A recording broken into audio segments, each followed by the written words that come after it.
perception is bad, and people in the room definitely feel that, right? You know, you got different people living in different boroughs, right? You have Manhattan borough, you have the Queens borough, you have Brooklyn borough, Bronx borough,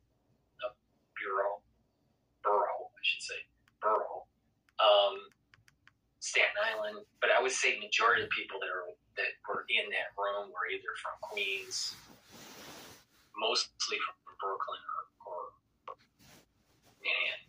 All right. So there's a lot of crime that's going on in the subways, and you hear it in the news they're all actors. the time.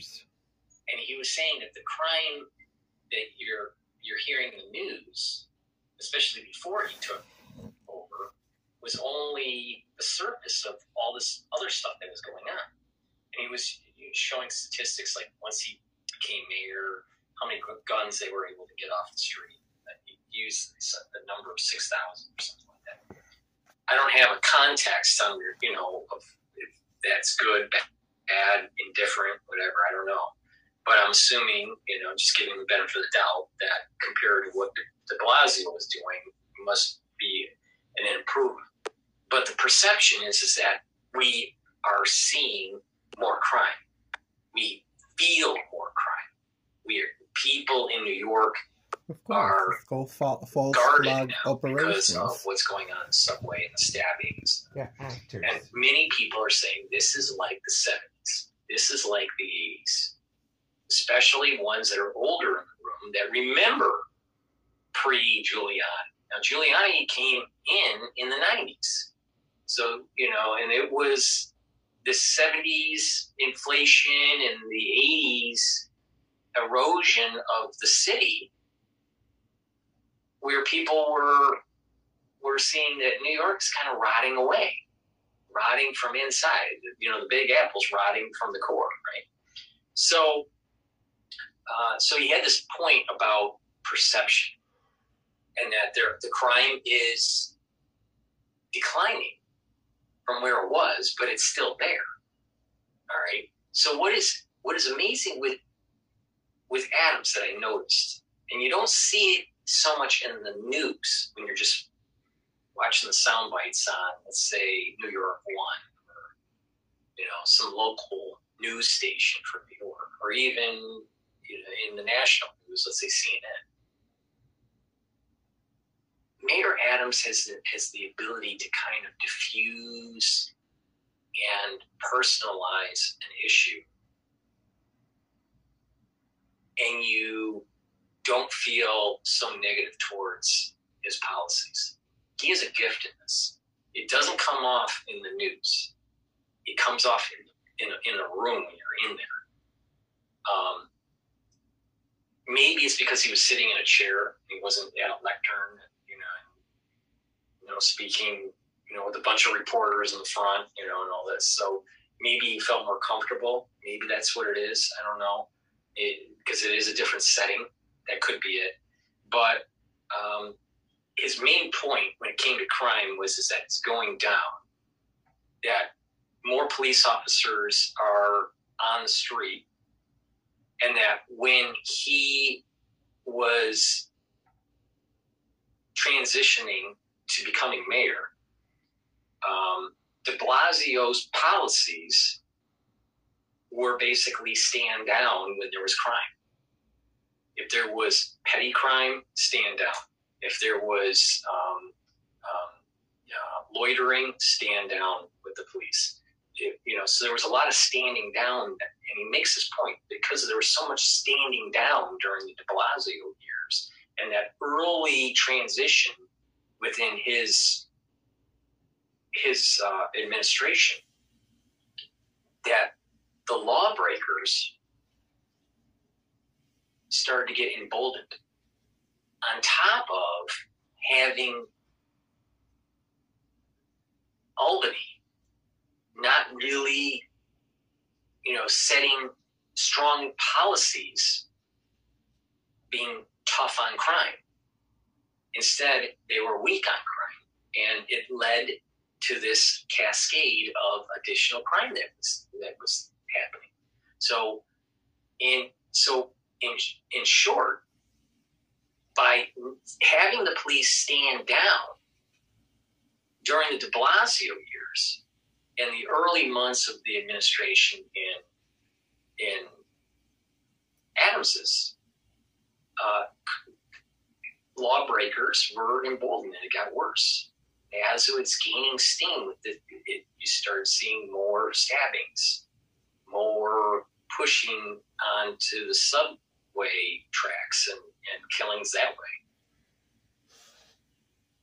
So people's perception, I think, is right because it's still happening. And it wasn't anywhere what it was when I moved to New York 14 years ago. All right. So, it's worse than 14 years ago for sure. All right. Is it getting better than the de Blasio years? Maybe a little bit. The perception is that we still need to go a lot farther in terms of getting that feeling of being safe during the day and at night. You feel a little bit safer during the day, but at night, not so much. You take that train station late at night, after 10 or even 2 in the morning or whatever, anything goes, even in a relatively safe area, let's say in Manhattan, relative to, let's say, Bronx, right? You wouldn't want to take a train station, let's say at 2 in the morning in the Bronx versus, most places in Manhattan, you feel much more safe. Let's see, 14 years ago, 10 years ago. Nowadays, it doesn't matter where it is, it's unsafe. That's a problem. All right. So he spun it while he was in the chair being asked these questions that crime's going down and that guns are coming off the street and all this stuff, right? And that he has this policy, and I have seen this, where more police officers are on the subway, all right, on the actual train or at the station. You are seeing that. He also said that, and I agree with him on this, I haven't seen as many. I still see them, but it used to be way more with de Blasio. Homeless in the subway station, kind of encamped, all right? Now, what he did was he took them off the streets and put them into housing, and taking city money and probably working with the different nonprofits to be able to house these people. That pivots into this other issue that the city is seeing with people that are homeless in a way. It's the immigrants that are coming from a porous border being shipped from the southern states. And the southern states have been having this problem for a long time, for many years. And the Trump administration was saying, okay, we have to build the wall. Now, it goes back to the concept that you don't have a country if you don't control your currency or you control your border. All right. We have a porous border. And it is a fallacy to say that the border can be open to anybody and as many people that want to flow in. All right. Because if the economy can't absorb the number of people that are flowing in, then you are actually going to break with the benefits of an American society. All right. So you have to have a titration of immigration. You have to have, a certain flow of diversity coming into the country, but it can't be unchecked. One, because you have to vet because of terrorism. You have to vet because of diseases. You have to vet for certain levels of education. Because if you just open up the border and it just flows in at whatever the natural rate would be, without having, controlled immigration, what will happen is that the society in the United States would start to have problems. They'll have social service problems, they'll have housing problems, they'll have economic problems, they'll have health problems. A lot of issues where you have an unfettered access to the border. All right. And this goes into what the globalists want in terms of you don't control your currency, you don't control your border, and therefore you don't have a country. All right. Mayor Adams, now Mayor de Blasio was for an open border. Mayor Adams is also for an open border. All right. How Mayor Adams is dealing with it in the room was when he was asked this question about immigration and these busing from, let's say, Texas or Arizona or Florida or whatever. So as they get to New York, he's trying to get them into housing and not on the streets. In the room, he was saying, well, we should just absorb them without really sitting and really thinking about, you can't just absorb as many that want to flow in because 1, you don't have the housing, 2, you don't have the jobs, and 3, you don't have the resources, right? And he even admitted that he doesn't have the resources because he had to do an emergency request to the federal government to help them. So what does he do is he pivots and says it's the blame of the southern states, not them absorbing it. Yet they've been absorbing the costs of unfettered immigration policy, porous border, for years. So these governors from these southern states are saying, you know what? You need to start seeing what we've been seeing for years and push it off. So I think that Mayor Adams was wrong to start blaming the southern states for New York's problem with these bust immigrants. All right. His thinking process is that we can absorb at any flow rate. We have to titrate this. If you don't titrate it, it's going to mess up the chemistry of the society. It's going to mess up the economics. And it's a very simple concept. All right. If you have a tub, all right, and the tub has a certain amount of water, all right, and that is your equilibrium of your economy, all right. Let me rephrase that. The water is the number of people in the tub, and the temperature of the water is your equilibrium for your economy, all right? And you have cold water, all right, flowing in at a certain rate. But you also have an ability to heat the water that's in the tub. And the cold water that is flowing in is raising the tub, right? But it's also cooling, but the temperature of the heater is just set right that whatever the cold water is that's cooling down the temperature that's in the tub, the heater increases the temperature to keep it at equilibrium, a set temperature. Okay, that's the economy, the temperature of the economy. It's not too cold, it's not too hot, right? But the flow, the flow keeps them getting bigger and bigger and bigger. The problem comes in. Now, if you have a flow rate that is just right, the water is also evaporating. Those are deaths in society. The water is evaporating, or immigration outside of the country. All right?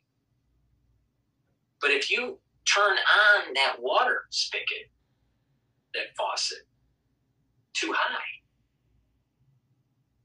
your economy starts to cool down. The temperature of the tub starts to get colder. You can't change the temperature of the natural heating of the economy. All right? There's a natural growth rate.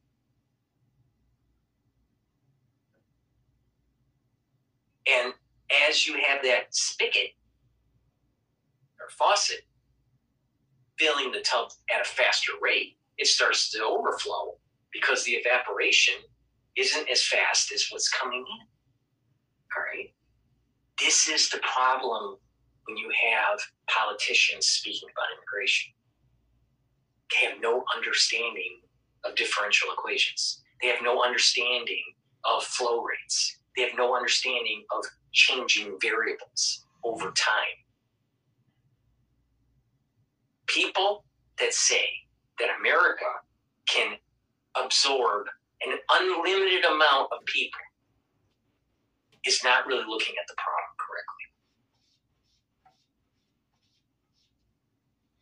correctly. There's a point where it breaks, and you can't fix it once it breaks. And so controlled immigration is what will strengthen our country. Uncontrolled immigration will not. It will break the country. It's very simple. He fails on this. But most liberals, most Democrats that are for immigration, uncontrolled immigration, fail on this very point. So, Mayor... So basically what he's saying is that the United States have not been able to orchestrate as many coup d'etat as we used to. I mean, the water is evaporating. People are fleeing New York City too, as well. So they're going to be, replenishing. It is a mess. It is a mess. I mean, like, whites population is a negative growth. What about the Monroe Doctrine?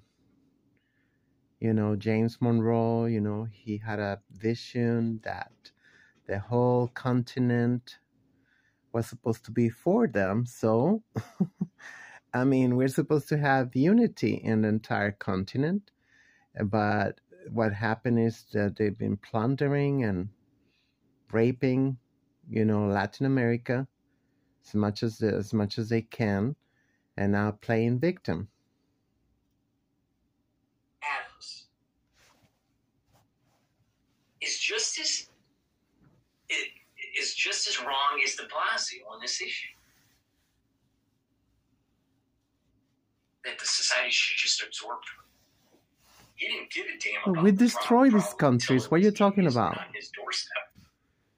We destroy them. Meanwhile, Florida and Texas has been dealing with this problem for years, and the federal government wasn't listening. So, you know what? I think it was pretty wise of the states of the South to move the immigrants to these other states, especially blue states, so they understand what the problem is.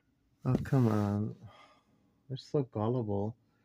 I mean, this is just a show. Come on. Now, every day, they have in the newspapers that crime is on the up and up.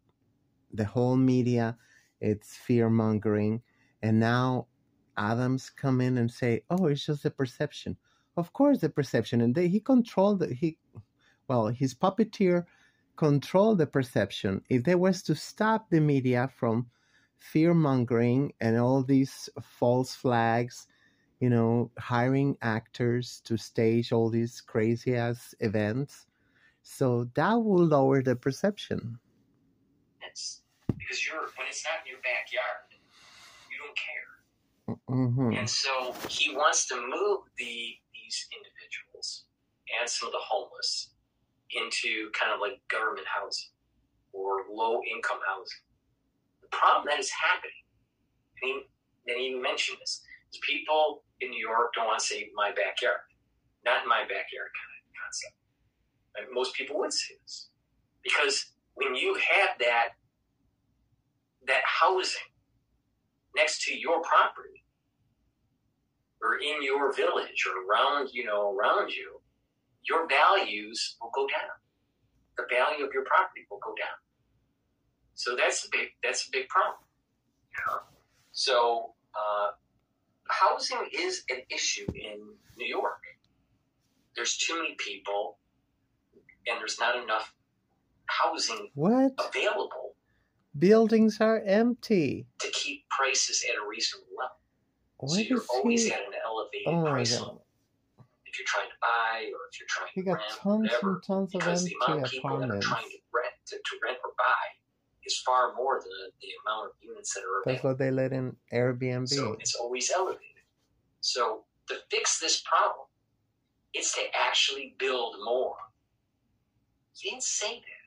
He was more like, we have to find cheaper housing for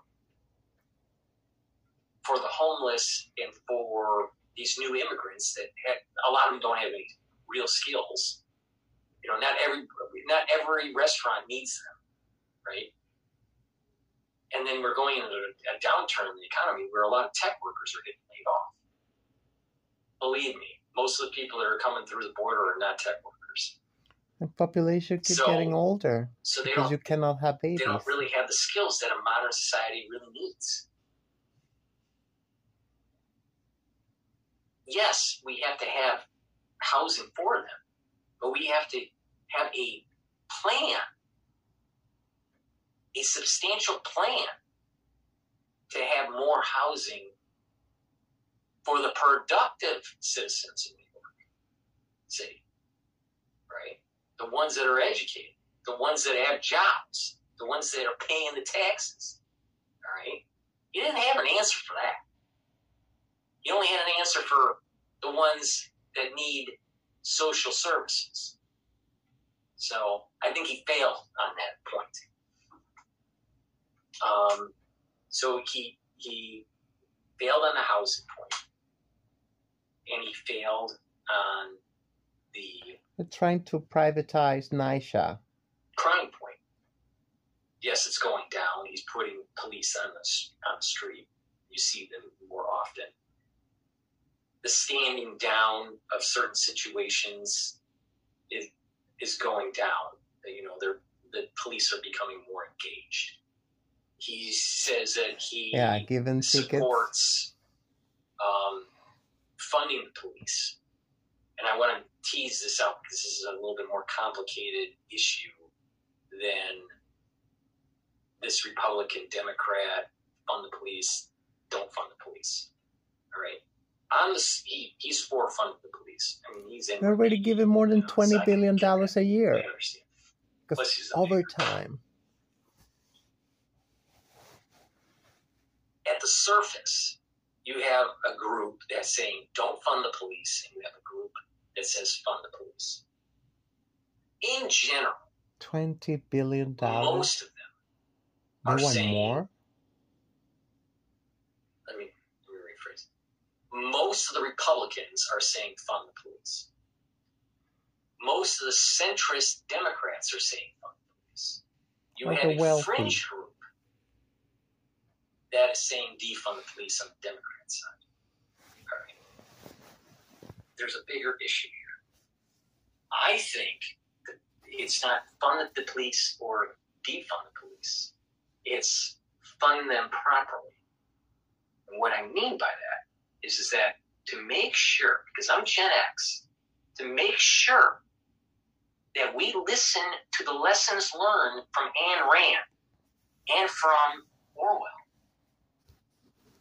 That we don't have an Atlas Shrugged and we don't have a 1984. The only way to prevent that is to make sure that the funding that we provide the police is not to allow for technologies that lead to a surveillance state. Yeah, right. Such as cameras, artificial intelligence, drones.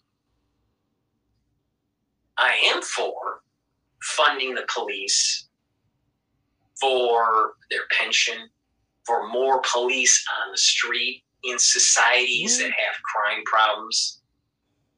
like the inner cities, like Yeah, not your Chicago, New neighborhood. York, Detroit.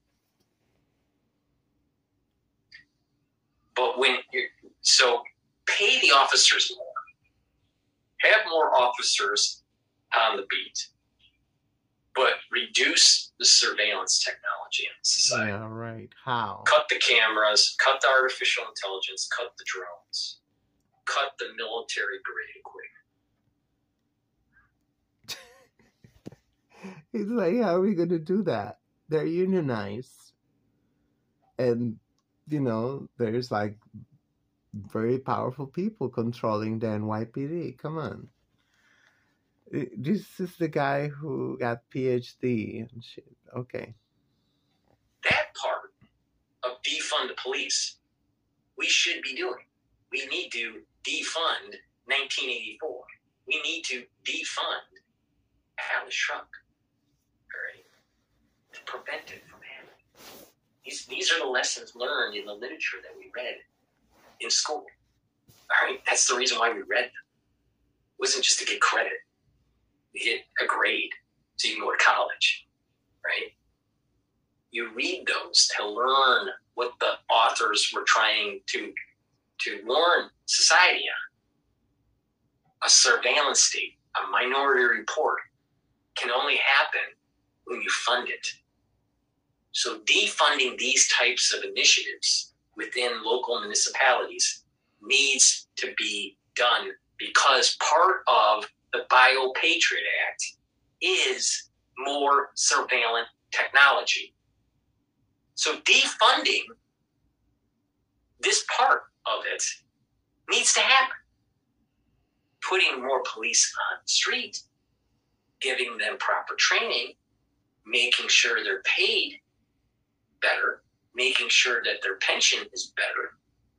That's important. Surveillance state, I'm against. And it should be fought to make sure it doesn't happen. Not with a pen, but by the citizenry that's being surveilled. And this is a lesson learned from 1984. So.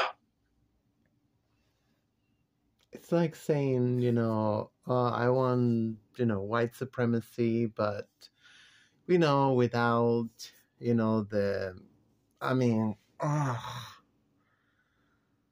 okay. This is, okay, I bite my tongue. When you have the Democrats say defund the police, they're talking about, less police on the force, right? And kind of gut them. What we need to do is not do that. What we need to do is defund the FBI, defund the CIA, defund the NSA, and all the things that started blowing out right after 9/11. Had you been talking for, I'm only showing you 20 minutes. You've been ranting for a while without giving you the numbers. Every indicator is going down. Record low crime, record low shooting. And this has been steady for years and years. But, of course, he's watching their media, whatever. Of course, the perception is going to be higher until, the NYPD get away with whatever they want. Not them, the puppeteers. But we don't hear that from the Democrats. We don't even hear that from the Republicans. That's what we should be defunding and deconstructing is the CIA and the FBI. But because Mayor Adams is a mayor of New York City and not part of the federal government, that's too lofty of an idea. But he's for funding the police. He's also for funding surveillance technologies. He was NYPD captain for 20 years. That's a problem. And no one in that room, in the Harvard Hall, where just that room alone had 250 people in it, multiple people had multiple degrees. So at the minimum, just in that room alone, there were 500 degrees. 500 degrees at a minimum. And no one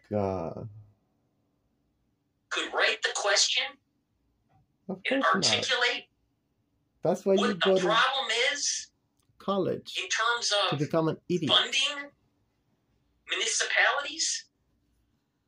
Didn't they read 1984? Don't they understand that never-ending liberalism will lead you to Atlas Shrugged?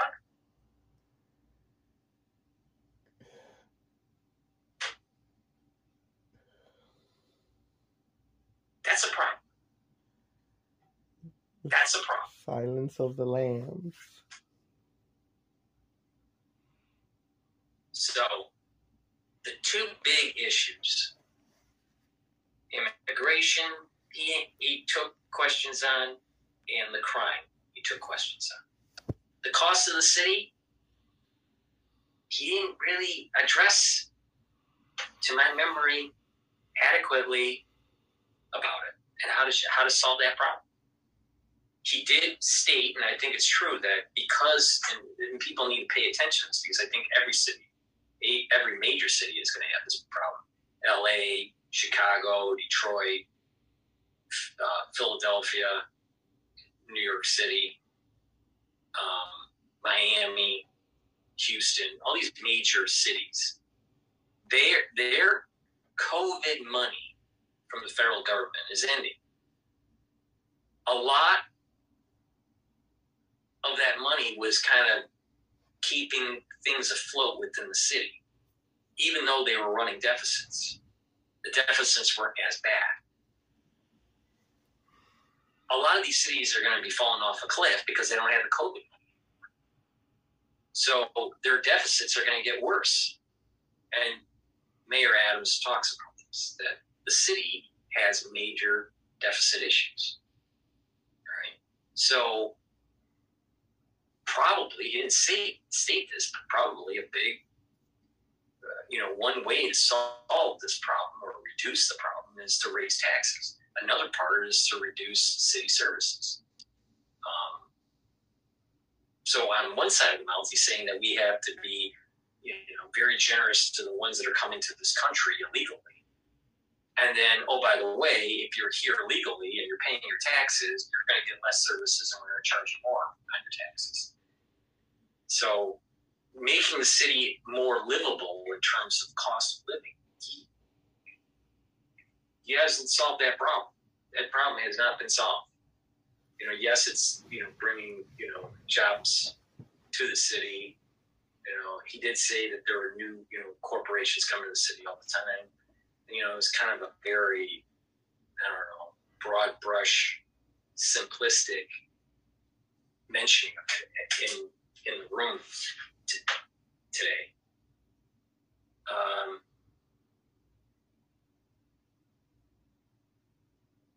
Last point that I want to make, and I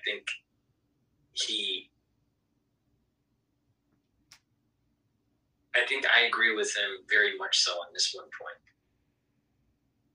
He was stating that people need to get back to work instead of working at home or being afraid of COVID. And this is what I said. People need to stop being COVID-19 lazy. I did a video about COVID-19 lazy, right? Everyone remembers it, right? And I said, you know what? Stop being afraid and just move on with your life. Now, he used the term, we navigated through COVID, and we'll be okay. I think he's right. We're navigating through COVID and we'll be okay.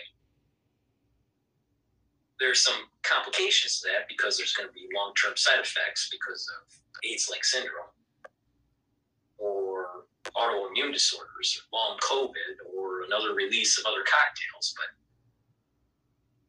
he's right on the sense that, we've navigated through this part of the COVID crisis.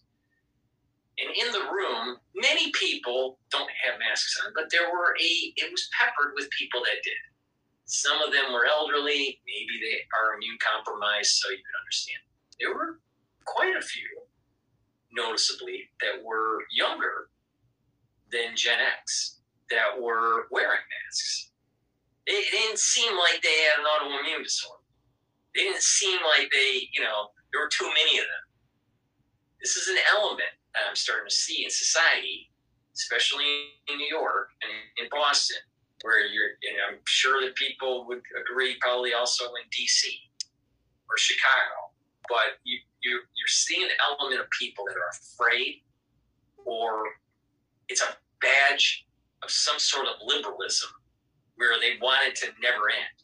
So what happens is that there's a laziness that takes place, and it gives them an excuse not to go to work.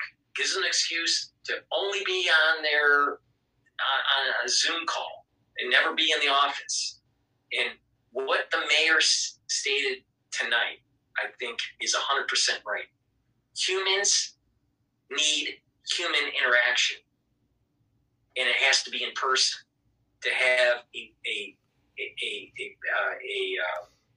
more we didn't say productive that for 2 years. Organization. Yeah, right. Yes, you can do things remotely. They created a problem, and now they play but the the victim. human condition Fuck out of here. has evolved not to be remote and on a computer screen, but to be in person. And that there was probably a lot of people that ended up getting depression because of COVID, because they stayed at home the whole time. So people are afraid,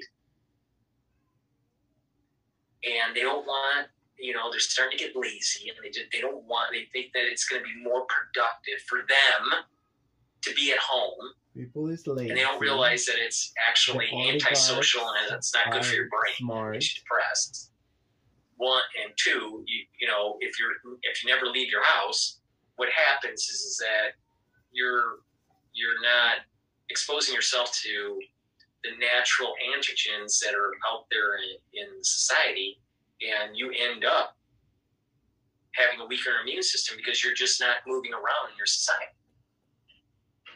So, and then he made a statement that I think was funny, is that you can't come to work Monday through Friday because you're afraid of the virus, but you go out, on the weekend to the bars, on Friday, Saturday, and Sunday, right? So I think he's making a point that people are using it as an excuse, right? Another point that people need to realize is the economic clustering that happens in a society. When people go to work, they normally go and buy a coffee. That coffee is paying for the salary of the person that's making the coffee at the place that you're buying the coffee from. That place is ordering material from a vendor, and that vendor is paying people. So if you just stay at home. Okay, and this is why they go.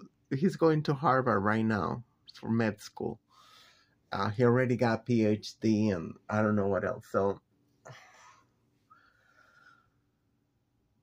people can see through, all these oligarchs don't even pay tax.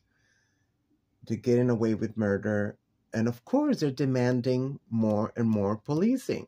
This is why they have their media 24/7, fear-mongering, because we got to have more police. And, my building, we just some mysterious graffiti.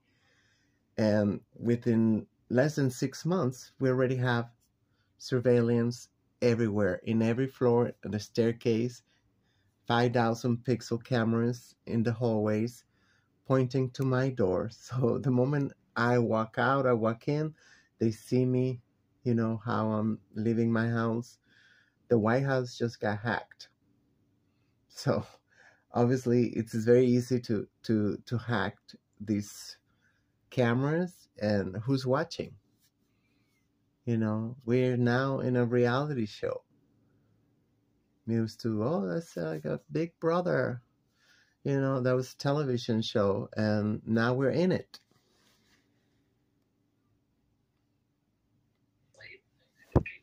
Went on a little bit, 5 minutes beyond the normal time. it was interesting to see. The room was very charged against the mayor because of crime and cost of living.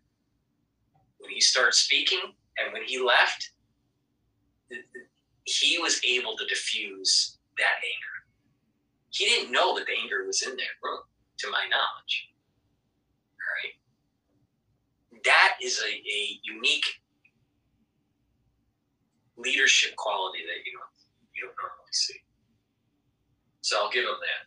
And I give him the idea that, you know what, these COVID-19 lazy people that keep on wearing their masks, you know what, you're not doing yourself a favor and you're not doing society a favor. Get back to work. Stop being a pussy. I just wish that he had a better solution and he went into detail on how he's going to make this city more livable in terms of cost of living. He didn't really go into any level of insight on that. And I think he's wrong on the immigration policy. You can't have unfettered access to the country. We need to have controlled immigration, legal immigration, not illegal immigration. And just to say that there's a lot of atrocities in the world and everybody, all the atrocities, the solution to all the ills of the world must be to immigrate to the United States. Well, playing victim. They got all these United States shows throughout the whole planet, translated in every language, with not only translated, with whatever, colloquialisms, with all the slangs. When I was at the hospital, I got to watch these television shows. They was not only translated to Spanish, they was talking like us.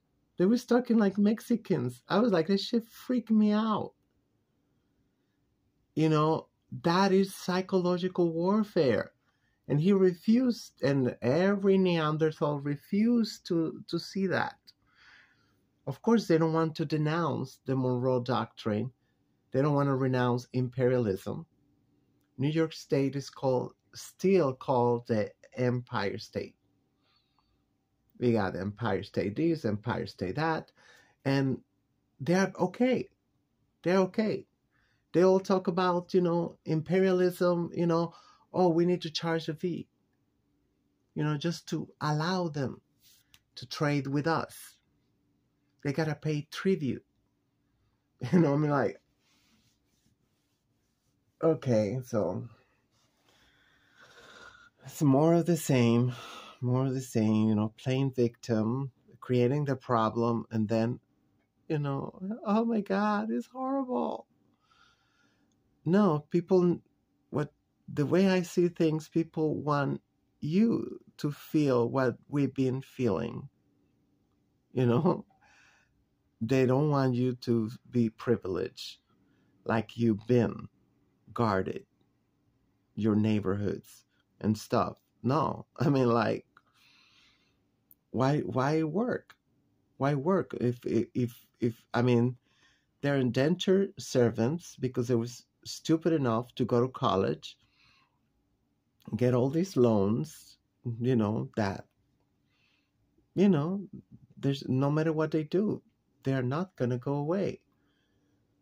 You cannot file bankruptcy. You cannot, plus, if, God forbid, anybody in your family gets sick, which that's what happened to me, I got sick and I had to give my apartment to the government. The government took my apartment that I bought in 1994. In order for me to get help, they say, oh yeah, you got to sign a lien. You sign over here. Because they want us to have nothing. The United States can't. It wouldn't be the United States if we allowed that to happen, right? We wouldn't have an economy anymore. He's looking like that's a bad thing. Non-functional. And this is the problem with the Democratic Party. Not living in reality. That's my take on Mayor Adams, I'm my white. mayor in New I York City. am white, damn it. Thank you I am for white. listening to my diatribe. I am white, damn it. I'm gonna Did you gonna respect me, damn it? also do a Because video I'm white. in a How couple dare days you? about some Don't books you see my skin? and the 100% need Neanderthal. to, I think, actually become a little bit more forceful. I'm moving towards this going out of the post-COVID era. And, so there's kind of a philosophical underpinning that I'm starting to develop, for this post-COVID era. Because I kind of ushered in the COVID era, warning people that the wave was coming, back in January of 2020. And a lot of people didn't believe me, when it happened. And I said there were going to be multiple waves, and that happened. Well, we're going into a post-COVID era, and there's a lot of things. There's a sociological aspect to it, there's the biological aspect to it, and then there's the Patriot Act aspect to it, where it's dealing with civil liberties. So I'll give you my take on the post-COVID era. So please support my work by subscribing to all my channels. Bye. It's just... Anyway...